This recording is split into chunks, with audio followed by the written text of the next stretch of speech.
নিজের মনকে সর্বদা কর্মের উপর স্থির করো, কর্মফলের উপর নয়। বলো রাধে রাধে। লোভ, ক্রোধ, হিংসা হলো মানুষের প্রধান শত্রু, যা নিজের অজান্তে জীবনের সবচেয়ে বেশি মূল্যবান জিনিস সময়ের ক্ষতি করে। কারণ সময় হলো পরম ক্ষমতাবান, যা কারোর জন্য থেমে থাকে না।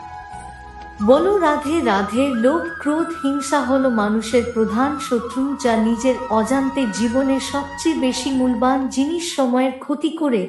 কারণ সময় হলো পরম ক্ষমতাবান, যা কারোর জন্য থেমে থাকে না।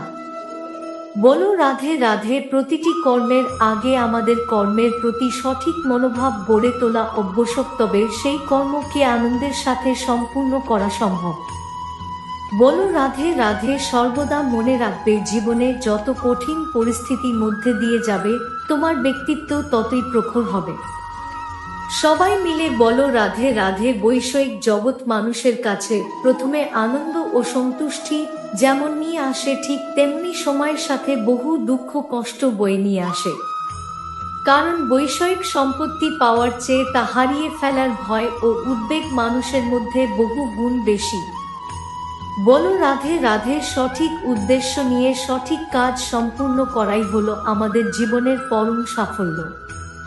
বলো রাধে রাধে। বিবেক ও বুদ্ধি হলো মানুষের পরম সম্পদ, যা সঠিক সময় জীবনের সঠিক দিশা বেছে নিতে সাহায্য করে।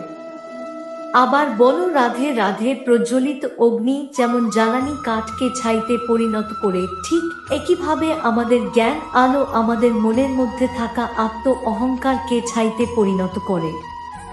বলো রাধে রাধে। মানুষের মনের উপর পূর্ণ নিয়ন্ত্রণ থাকলে সেই স্থিতিতে মনকে বলা হয় আমাদের পরম বন্ধু। ঠিক এইভাবে মনের উপর যদি নিয়ন্ত্রণ না থাকে, তবে সেই স্থিতিতে মন হয়ে ওঠে আমাদের পরম শত্রু।